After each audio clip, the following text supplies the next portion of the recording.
নিজের হাতে আল্লাহর নবী দাফন করলেন।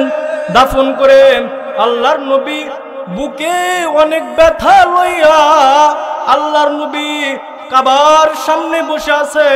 সাহাবায়ে কেরাম রাসূলকে ঘিরে ধরছেন। এমন সময় একজন ডাক দিয়ে বলতেছে, নবী শুনলাম বেলালকে কাফেরের বাচ্চারা অনেক অনেক নির্যাতন করতেছে, বেলালকে অনেক নির্যাতন করতেছে, বেলালের বুকের উপরে পাথর চাপিয়ে দিয়ে রাখছে। ও নবী, আল্লাহ বলার কারণে বেলালের জিহ্বার ভিতরে পেরাক মারছে গো নবী। বেলাল আল্লাহ যেন বলতে না পারে। আরেকজন এসে বলতেছেন, ও নবী, দেখে আসলাম খাব্বাবকে জ্বলন্ত কয়লার ভিতরে শুয়ে রাখছে, তাকে ইসলাম ত্যাগ করার জন্য বলতেছে। নবীর একদিকে তায়েফের দাওয়াত দেওয়ার কারণে রাসূলের পিঠে পাথর রাসূলকে আঘাত করেছে। এদিকে রাসূলের বিবিও নাই, এদিকে চাচা আবু তালেব সেও নাই। তিনটা ব্যথা নবী নিয়ে বসে আছেন। এদিকে চারটা সন্তান নিজের হাতে দাফন করেছেন। এদিকে আবার খবর দিতেছে, নবী আপনার কর্মীদেরকে জায়গায় জায়গায় অপমান করতেছে, জায়গায় জায়গায় নির্যাতনের শিকার হচ্ছে। একটা মানুষ এতগুলো ব্যথা নিয়া, সাধারণ আমাদের মতো যদি কেউ এরকম হতো মারাই যাইত। আমাদের যদি এরকম যদি কেউ হতো, একটা সন্তান মারা গেলে তার দুনিয়ার আর কিছুই ভালো লাগে না। অথচ রাসূলের বুকে এত ব্যথা, চারটা সন্তান চলে গেল। ওদিকে সাহাবায়ে কেরামরা দিনের কারণে মার খায়, ওদিকে আম্মাজান খাদিজাও নাই, আবু তালেবও নাই। ইতিমধ্যে রাসূল বসে আছে। ইতিমধ্যে একজন এসে বলতেছে, নবী আপনার আপন চাচি উম্মে জামিল, আবু লাহাবের স্ত্রী, আবু লাহাবের বউ, সে আপনাকে গীবত করতেছে, আপনার নামে মানুষের কাছে দোষ বর্ণনা করতেছে, আপনার নামে গীবত করতেছে। বলে কি গীবত করে? বলতেছে আপনি নাকি লেজ কাটা, আপনার নাকি বংশ রক্ষা করার কেউ নাই, আপনার ইন্তেকালের পরে আপনার দিন বেশি দিন জমিনে থাকবে না, আপনার বংশ রক্ষা করার কেউ নাই, আপনি বলে লেজ কাটা। এই কথা শুনে রাসূলের চোখ দিয়ে পানি বের হয়েছে। রাসূল কান্না করতেছেন, সাহাবায়ে কেরাম সামনে বসে আছে, আল্লাহর নবী কান্না করতেছেন। রাসূলের চোখ দিয়ে মুক্তার দানার নাই ফোঁটা ফোঁটা পানি পড়তেছে। রাসূল কান্না করতেছেন। কান্না করতে করতে ভাই ছোট ছোট বাচ্চারা কান্না করতে করতে ঘুমাইয়া যায়। ঠিক আমার নবী কান্না করতে করতে ঘুমায়া গেছেন। আল্লাহর নবী ঘুমায়া গেছেন। ইতিমধ্যে সাহাবায়ে কেরাম সামনে কিন্তু সকলে বসে আছে। আল্লাহর নবী কান্না করতেছেন। কান্না করতে করতে রাসূল ঘুমায়া গেছেন। ঘুম থেকে কিছু সময় পরে আল্লাহর নবী মুস্কি হাসি দিয়েছেন। আল্লাহু আকবার। সাহাবায়ে কেরাম ডাক দিয়ে বলতেছে, নবী জিজ্ঞাসা করতে সাহস পাই না, বুকে আপনার এত ব্যথা, এরপর দেখতেছি আপনার মুখে কেন হাসি গো নবী? ও নবী কি জানতে পারি? আল্লাহর নবী বলতেছেন, সাহাবীরা শোনো, আমার নামে মক্কার জমিনে কি পরিমাণ বদনাম চলতেছে। আমার আপন চাচি সে আমাকে নাকি লেজ কাটা বলে, আমার বংশ রক্ষা হবে না, এটা বলে। আল্লাহ তাআলা আমাকে সান্ত্বনা দিচ্ছেন এবং আল্লাহ রাব্বুল আলামিন বলতেছেন, হাবিব কান্না করেন না।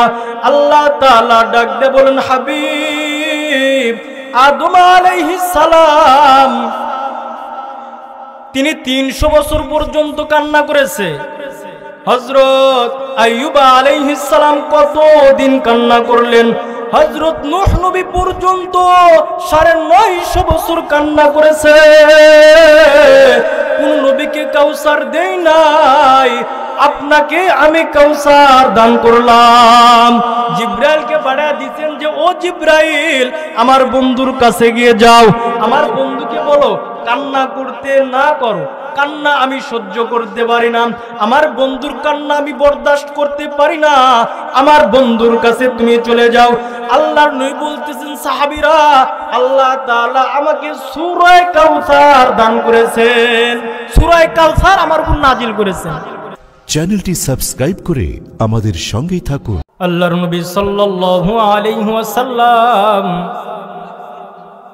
যেই সময় রাসূলের উপর নবুয়তের দায়িত্ব আসলো, যে আল্লাহ তাআলা জানায় দিলেন আপনি মানুষদেরকে কালেমার দাওয়াত দেন, আল্লাহর নবী সাল্লাল্লাহু আলাইহি ওয়াসাল্লাম কালেমার দাওয়াত দিলেন।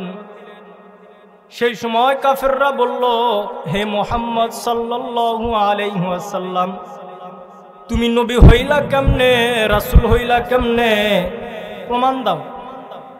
আল্লাহ তাআলা ডাক দিয়ে বলতেছেন, হাবিব ওই সমস্ত কাফেরদেরকে আপনি বলেন জানো তারা আপনার ৪০ বছরের জিন্দেগি যেন খুলে দেখে, আপনার ৪০ বছরের জীবনী তারা কি দেখে নাই, আপনার সামনে তো, তাদের সামনে তো আপনাকে বড় করলাম, তাদের সামনে তো আপনার সারা জীবন কাটলো, এখন তারা বলতেছে। আল্লাহর নবী যেই সময় বললেন আমার জীবন কাহিনী কি আপনারা জানেন না, ইহুদিরা তাদের ভিতরে অনেক বড় বড় পণ্ডিত ছিল, তারা অনেক জ্ঞানী মানুষ ছিল, তারা বিচার করে দেখলো যে নবীর জীবনে ৪০ বছর পর্যন্ত একটা মিথ্যা কথার জবান দিয়ে বের করে নাই। আল্লাহু আকবার। রাসূলের দ্বারা কোনোদিন একটা মিথ্যা কথা হয় নাই, রাসূল কাউকে গালি দেয়নি। সেই সময় বলতেছেন তারা আড়ালে মুশরিকরা তারাই নিজে মিটিং করে লোকদেরকে ডাক দিয়ে বলতেছে সে তো নবী দাবি করেছে, এটা সত্য, কারণ তার জীবনী পড়ে দেখলে, তার জীবনের দিকে তাকায় দেখলে মনে হয় না এটা কোনো স্বাভাবিক মানব হতে পারে, নিশ্চয় এটা মুহাম্মাদুর রাসূলুল্লাহ। বলে আমরা তো জানলাম সে মুহাম্মাদুর রাসূলুল্লাহ, কিন্তু সে যে নবী এটা আমাদের ভিতরেই শুধু থাকুক, কোন মানুষের সামনে যদি জানে সে সত্যি নবী তাহলে আমাদের আর এই ক্ষমতার বাহাদুরি দেখাইতে পারবো না, আমাদের ব্যবসায় লালবাতি জ্বলবে। তো আল্লাহর নবী মানুষদেরকে দাওয়াত দিলেন তোমরা মূর্তির পূজা ছেড়ে আল্লাহ তাআলার গোলামি করো। মক্কার লোক রাসূলের উপর অত্যাচার করলো, রাসূল তায়েফে চলে গেলেন মানুষদেরকে কালেমার দাওয়াত দেওয়ার জন্য।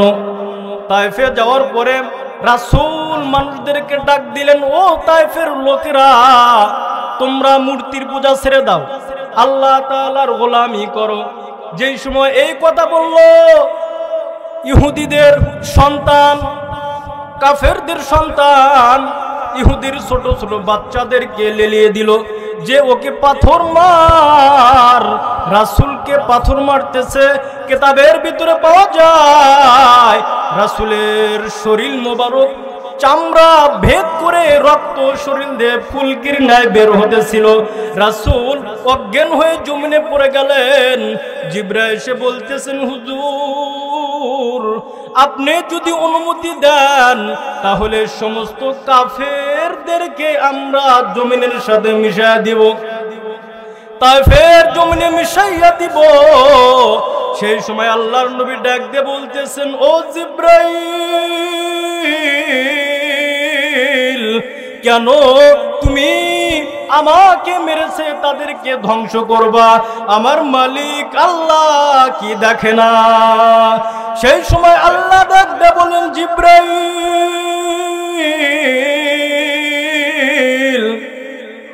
আমার বন্ধুকে বল, আমার বন্ধু যদি চায় এই জমিনকে আমি ধ্বংস করে দিব, এই জমিনের ভিতরে কম্পন সৃষ্টি করে দিব, জমিনকে উল্টায় দিব। সেই সময় আমার নবী বলেন, আমার নবী তো রাহমাতুল লিল আলামিন, আমার নবী সমস্ত সৃষ্টির জীবের উপর আল্লাহ রাব্বুল আলামিন আমার রাসূলকে রাহমাতুল লিল আলামিন করে পাঠাইছেন। আমার নবী শুধু মানুষের জন্য রহমত নয়, আমার নবী পাথরের জন্য রহমত, আমার নবী গাছের জন্য রহমত, আমার নবী মাছের জন্য রহমত। আমার নবী ডাক দিয়ে বলতেছেন, ও মালিক, আপনি যদি তায়েফবাসীদেরকে ধ্বংস করে দেন, বলেন না মালিক আমি কার কাছে কালেমার দাওয়াত দিব? আল্লাহ তাআলা ডাক দিয়ে বলতেছেন, ও আমার হাবিব, আপনার দিলের ভিতরে এত মায়া, আপনাকে কাফেররা মারলো, এরপরও আপনি তাদেরকে ধ্বংস করার জন্য বলতেছেন না। এদিকে আল্লাহর নবী কাফেরদেরকে দাওয়াত দিলেন যে তোমরা মূর্তির পূজা ছেড়ে আল্লাহ তাআলার গোলামি করো। তায়েফে দাওয়াত দিলেন, তায়েফের লোকরা আল্লাহর নবীর দাওয়াত গ্রহণ করলো না, রাসূলকে নির্যাতন এবং রাসূলকে অত্যাচার করলো, রাসূলের শরীরের পর্যন্ত হাত উঠায় দিল। রাসূল তায়েফ থেকে মক্কায় চলে আসলো। মক্কায় আসার পরে রাসূলের চাচা আবু তালেব সেও ইন্তেকাল করলো, এমনকি আম্মাজান খাদিজাতুল কুবরা রাদিয়াল্লাহু তাআলা আনহা সেও দুনিয়া থেকে বিদায় হয়ে গেল। কাফেরদের বড় সুযোগ পেয়ে গেছে যে রাসূলকে যেই দুইজন লোক তাকে একেবারে আগলে রাখছে, তাদের দুইজনের কারণে রাসূলের শরীরে ফুলের টোকা পর্যন্ত দিতে পারি নাই। আজকে দেখি তাদের দুইজনের কেউ নাই, এখন রাসূলের উপর নির্যাতন করতে পারবো। আম্মা জান চলে গেছেন, এদিকে আবু তালেব চলে গেছেন। আল্লাহর নবী তার কিছুদিন পরে আল্লাহর নবীর 4টা সন্তান, ছেলে সন্তান নিজের হাতে আল্লাহর নবী দাফন করলেন। দাফন করে আল্লাহর নবী বুকে অনেক ব্যথা লইয়া আল্লাহর নবী কাবার সামনে বসে আছে, সাহাবায়ে কেরাম রাসূলকে ঘিরে ধরছেন। এমন সময় একজন ডাক দিয়ে বলতেছে, নবী শুনলাম বেলালকে কাফেরের বাচ্চারা অনেক নির্যাতন করতেছে, বেলালকে অনেক নির্যাতন করতেছে, বেলালের বুকের উপরে পাথর চাপিয়ে দিয়ে রাখছে। ও নবী, আল্লাহ বলার কারণে বেলালের জিহ্বার ভিতরে পেরাক মারছে গো নবী। বেলাল আল্লাহ যেন বলতে না পারে। আরেকজন এসে বলতেছেন, ও নবী, দেখে আসলাম খাব্বাবকে জ্বলন্ত কয়লার ভিতরে শুয়ে রাখছে, তাকে ইসলাম ত্যাগ করার জন্য বলতেছে। নবীর একদিকে তায়েফের দাওয়াত দেওয়ার কারণে রাসূলের পিঠে পাথর রাসূলকে আঘাত করেছে, এদিকে রাসূলের বিবিও নাই, এদিকে চাচা আবু তালেব সেও নাই। 3টা ব্যথা নবী নিয়ে বসে আছেন। এদিকে 4টা সন্তান নিজের হাতে দাফন করেছেন। এদিকে আবার খবর দিতেছে, নবী আপনার কর্মীদেরকে জায়গায় জায়গায় অপমান করতেছে, জায়গায় জায়গায় নির্যাতনের শিকার হচ্ছে। একটা মানুষ এতগুলো ব্যথা নিয়া, সাধারণ আমাদের মতো যদি কেউ এরকম হতো মারাই যাইত। আমাদের যদি এরকম যদি কেউ হতো, একটা সন্তান মারা গেলে তার দুনিয়ার আর কিছুই ভালো লাগে না। অথচ রাসূলের বুকে এত ব্যথা, 4টা সন্তান চলে গেল। ওদিকে সাহাবায়ে কেরামরা দিনের কারণে মার খায়, ওদিকে আম্মাজান খাদিজাও নাই, আবু তালেবও নাই। ইতিমধ্যে রাসূল বসে আছে। ইতিমধ্যে একজন এসে বলতেছে, নবী আপনার আপন চাচি উম্মে জামিল, আবুল আহাবের স্ত্রী, আবুল আহাবের বউ, সে আপনাকে গীবত করতেছে, আপনার নামে মানুষের কাছে দোষ বর্ণনা করতেছে, আপনার নামে গীবত করতেছে। বলে কি গীবত করে? বলতেছে আপনি নাকি লেজ কাটা, আপনার নাকি বংশ রক্ষা করার কেউ নাই, আপনার ইন্তেকালের পরে আপনার দিন বেশি দিন জমিনে থাকবে না, আপনার বংশ রক্ষা করার কেউ নাই, আপনি বলে লেজ কাটা। এই কথা শুনে রাসূলের চোখ দিয়ে পানি বের হয়েছে। রাসূল কান্না করতেছেন, সাহাবায়ে কেরাম সামনে বসে আছে, আল্লাহর নবী কান্না করতেছেন। রাসূলের চোখ দিয়ে মুক্তার দানার নাই ফোঁটা ফোঁটা পানি পড়তেছে। রাসূল কান্না করতে করতে ভাই ছোট ছোট বাচ্চারা কান্না করতে করতে ঘুমাইয়া যায়। ঠিক আমার নবী কান্না করতে করতে ঘুমায়া গেছেন, আল্লাহর নবী ঘুমায়া গেছেন। ইতিমধ্যে সাহাবায়ে কেরাম সামনে কিন্তু সকলে বসে আছে। আল্লাহর নবী কান্না করতে করতে রাসূল ঘুমায়া গেছেন। ঘুম থেকে কিছু সময় পরে আল্লাহর নবী মুস্কি হাসি দিয়েছেন। আল্লাহু আকবার। সাহাবায়ে কেরাম ডাক দিয়ে বলতেছে, নবী জিজ্ঞাসা করতে সাহস পাই না, বুকে আপনার এত ব্যথা, এরপর দেখতেছি আপনার মুখে কেন হাসি গো নবী? ও নবী কি জানতে পারি? আল্লাহর নবী বলতেছেন, সাহাবীরা শোনো, আমার নামে মক্কার জমিনে কি পরিমাণ বদনাম চলতেছে। আমার আপন চাচি সে আমাকে নাকি লেজ কাটা বলে, আমার বংশ রক্ষা হবে না, এটা বলে।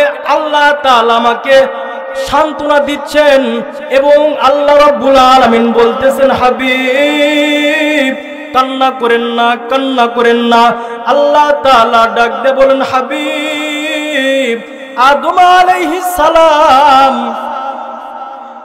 তিনি 300 বছর পর্যন্ত কান্না করেছে। হযরত আইয়ুব আলাইহিস সালাম কতদিন কান্না করলেন। হযরত নূহ নবী পর্যন্ত 950 বছর কান্না করেছে। কোন নবীকে কাউসার দেই নাই, আপনাকে আমি কাউসার দান করলাম। জিব্রাইলকে পাঠিয়ে দিয়েছেন যে, ও জিব্রাইল আমার বন্ধুর কাছে গিয়ে যাও, আমার বন্ধুকে বলো কান্না করতে না করো, কান্না আমি সহ্য করতে পারি না, আমার বন্ধুর কান্না আমি বরদাস্ত করতে পারি না, আমার বন্ধুর কাছে তুমি চলে যাও। আল্লাহর নবী বলতেছেন, সাহাবীরা আল্লাহ তাআলা আমাকে সূরা কাউসার দান করেছেন, সূরা কাউসার আমার উপর নাজিল করেছেন। ইন্না আ'তাইনাকাল কাউসার, আল্লাহ বলতেছেন, হাবিব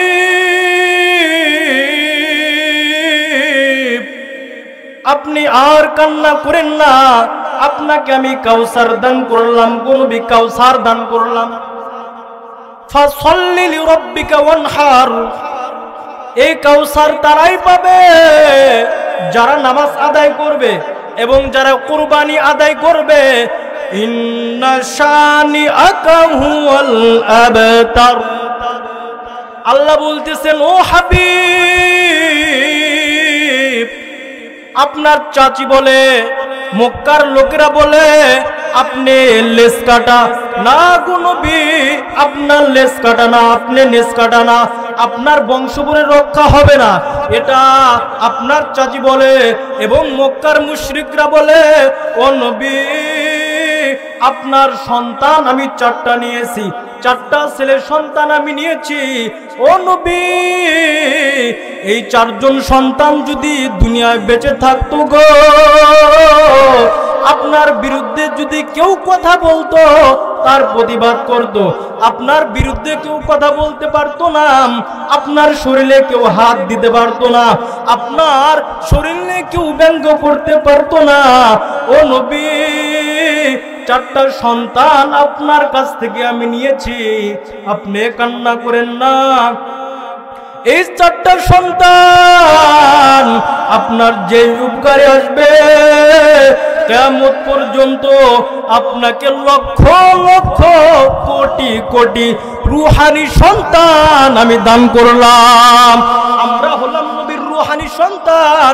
আল্লাহ বলতেছেন, হাবিব, আপনার সন্তান যদি বেঁচে থাকতো, তাহলে আপনার বিরুদ্ধে যদি কেউ কথা বলতো, আপনার সন্তান দাঁড়ায় যাইতো।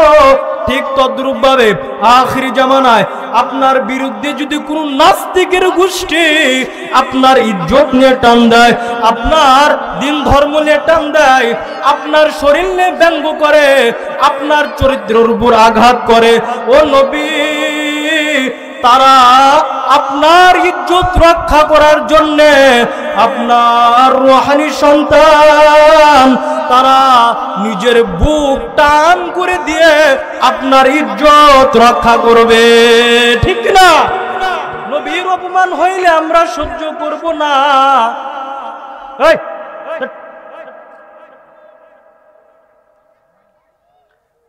নবীর ইজ্জতের উপর যদি আঘাত আসে আমরা কি কেউ সহ্য করব?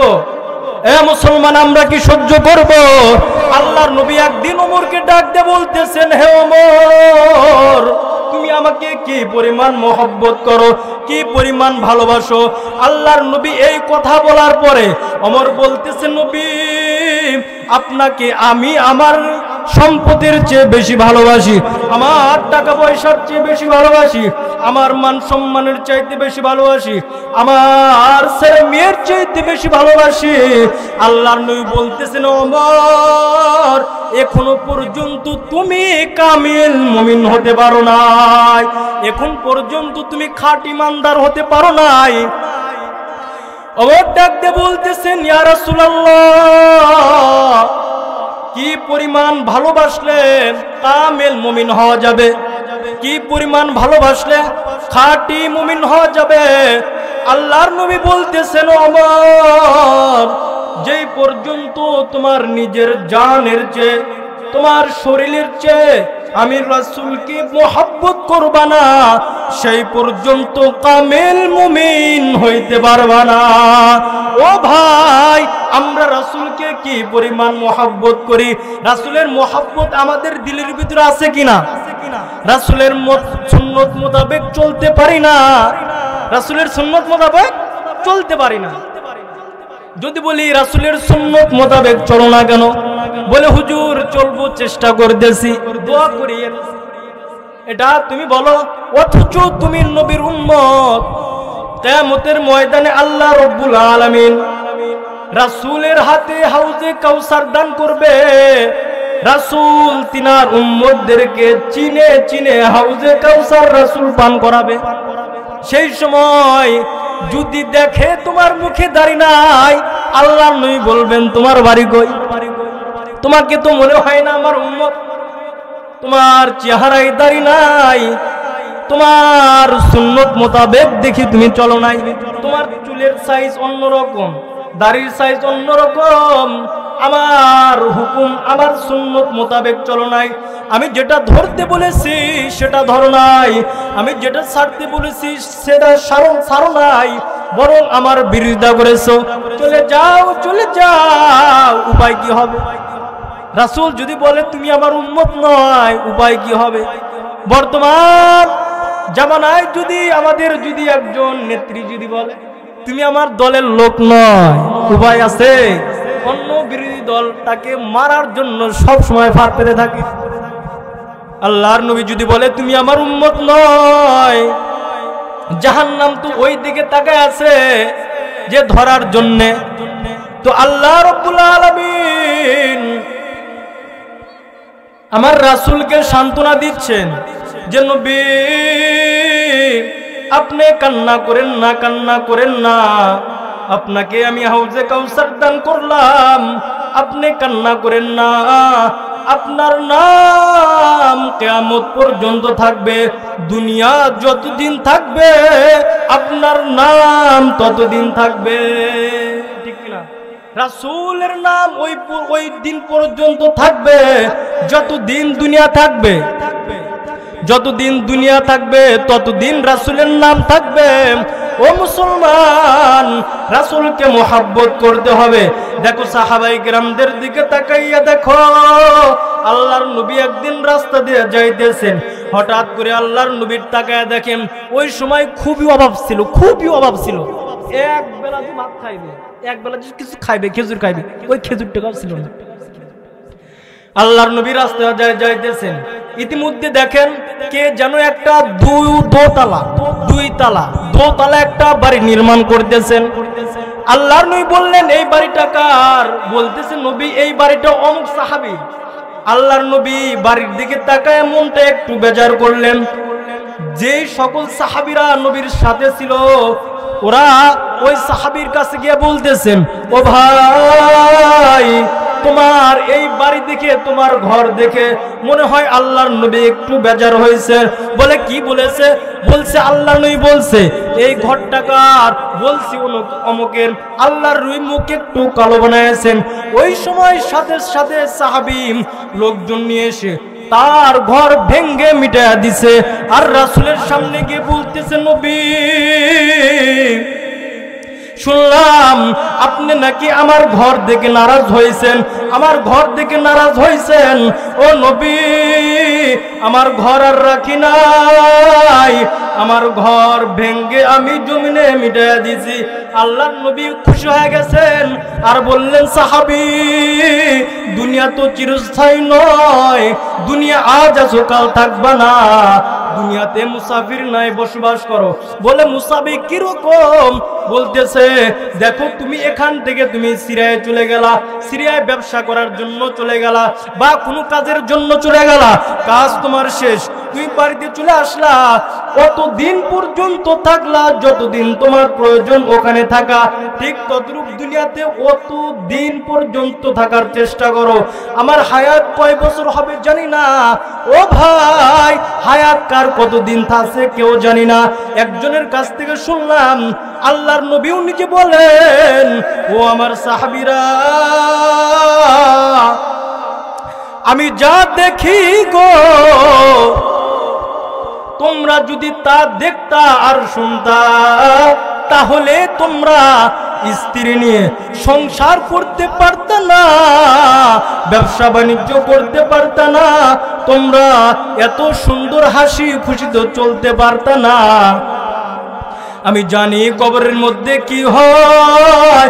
আমি নবী কবরের দিকে তাকাইলে দেখতে পাই যারা বেনামাজি, যারা নামাজ পড়ে না, যারা রোজা রাখে না, তাদের কবরের দিকে তাকাইলে দেখি জাহান্নামের আগুন ধাউ ধাউ করে জ্বলে। আমি তাদের কবরের দিকে তাকাইয়া দেখলে সাপ তাদেরকে জড়াইয়া রয়েছে। আমি তাকায় দেখি তারা কবরের মধ্যে অনেক কষ্টের ভিতরে রয়েছে। ও সাহাবীরা, কবরের মধ্যে কি আযাব হয় এগুলো আমি দেখি, এই কারণে তোমাদেরকে বলতেছি। বরং আল্লাহ বলেন, ফালইয়াযহাকু ক্বালিলা ওয়ালইয়াবকু কাসীরা। আল্লাহ নবী বলেন বেশি বেশি কান্না করো, ইবকু ফাইল্লা তাবকু ফাতাবা আলাইকুম। আল্লাহর নবী বলেন, ও আমার উম্মতেরা, তোমরা বেশি করে কান্না করিও, আখিরাতের ভয় দিলের মধ্যে ঢুকাইও, কবরের ভয় দিলের মধ্যে ঢুকাইও। কার মৃত্যু কোন সময় হবে কেউ জানি না, কার মৃত্যু কোন সময় হবে কেউ জানি না। ও মুসলমান, দুনিয়াতে যদি একটা কাজ করো, একটা ব্যবসার ভিতরে ঢুকলা, ব্যবসার ভিতরে প্রাথমিক অবস্থায় লস খেয়ে গেলা, ব্যবসার ভিতরে ধরা খাইলা, দ্বিতীয়বার ব্যবসার ভিতরে আবার নামলে ব্যবসার ভিতরে সফল হওয়ার আশা করা যায়, ব্যবসায় লাভবান হওয়ার আশা করা যায়। কিন্তু একবার কবরের মধ্যে গিয়ে যদি জাহান্নামের হাতে পড়ে যাও, কবরের মধ্যে গিয়ে যদি গুনার মধ্যে পড়ে যাও, কবরে গিয়ে যদি সাপ বিচ্ছু জড়ায় ধরে, কবরের মধ্যে গিয়ে যদি নেক আমল নিয়ে যদি জানা যাইতে পারো কি উপায় হবে? আল্লাহর নবী বলতেছেন, সাহাবীরা কবরের চিন্তা বেশি করে করিও, বেশি করে করিও। বর্তমান কিন্তু আমাদের ভিতরে কবরের চিন্তাও নাই, আখিরাতের চিন্তাও নাই। একটা মানুষের দিকে তাকাইলে দেখা যায় এমন চলাফেরার স্টাইল, এমন চলাফেরার ঢকঢিল, এমন কথাবার্তার সাইজ, এমন চলাফেরার সাইজ, মনে হয় লোকটা মরবে না, এমন সাইজ হয়ে গেছে। এমন কথাবার্তার অবস্থা, এমন চালচনের অবস্থা, এমন ব্যবহারের অবস্থা, মনে হয় লোকটা কবরে যাবে না। আল্লাহ রাব্বুল আলামিন বলতেছেন, ও দুনিয়ার মানুষেরা, তোমরা দুনিয়াতে গিয়ে দুনিয়াতে আমার হুকুম মানো না, আমার বিরোধিতা করো। আমার হুকুম মানতে তোমার ভালো লাগে না, আমার হুকুম মানতে তুমি চাও না।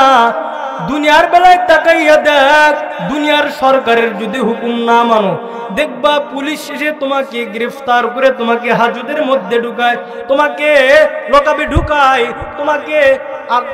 তোমাকে আদালতে দিলে তোমার ওই অপরাধ অনুযায়ী তোমাকে কিন্তু শাস্তি লিখে দেয়। ঠিক আল্লাহ বলতেছেন, দেখ দুনিয়ার নিয়ম দেখ।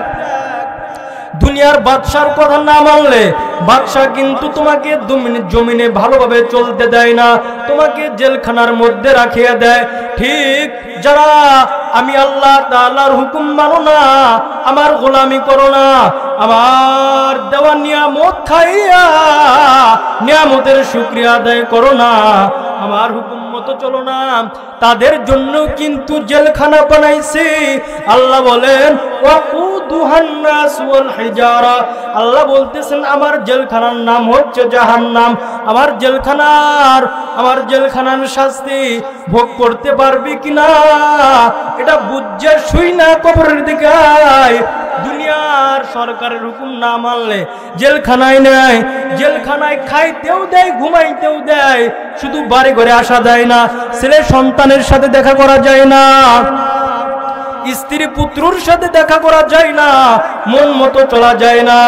আর আল্লাহ বলতেছেন, আমার জেলখানার নাম জাহান্নাম। আমার হুকুম না মানিয়া যদি কবরের মধ্যে ঢোকো, উপায় থাকবে না।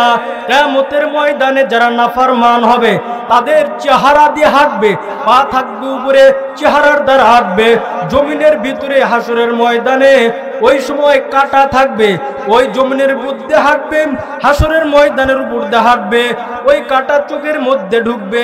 আর জাহান্নামী ব্যক্তি চিল্লাইবে, কান্না করবে, আর বলবে, মালিক এত কষ্টের মধ্যে রাখলা, কিয়ামতের ময়দানে 50,000 বছর কিয়ামতের ময়দানে দাঁড়িয়ে থাকতে হবে। নাফরমানরা এক পর্যায়ে শাস্তি ভোগ করতে পারবে না। সেই সময় আল্লাহ তাআলাকে বলবে, আল্লাহ এমন কঠিন অবস্থা, তুমি আমাদেরকে হাসরের ময়দান থেকে তুমি জাহান্নামে দাও নাই জান্নাতে দাও, এমন কষ্ট আমাদের সহ্য হয় না। ওই সময় কিছু লোক আরশের নিচে ছায়া পাবে, যারা আল্লাহ তাআলার হুকুম অনুযায়ী চলবে। যারা যুবক ভাই আছো, তারা যারা দুনিয়াতে এই যুবক অবস্থায় আল্লাহর রাসূলের সুন্নত মোতাবেক চলবে, এখন বলে আমি যুবক মানুষ, আমি একটু বয়স হয়ে নোক, আমার একটু বিয়ে শাদী করে নেই, ছেলে মেয়ে বিয়ে দেই, এরপরে দাড়ি রাখবো, এরপরে নামাজ আদায় করব। আল্লাহ বলতেছেন, আলহাকুমুত তাকাসুর, আরো বাঁচবি, এটা শয়তানের ধোঁকা। কোন সময় মরবি কেউ জানে না, এটা জানি আমায় আল্লাহ, এটা জানে কে? আল্লাহ।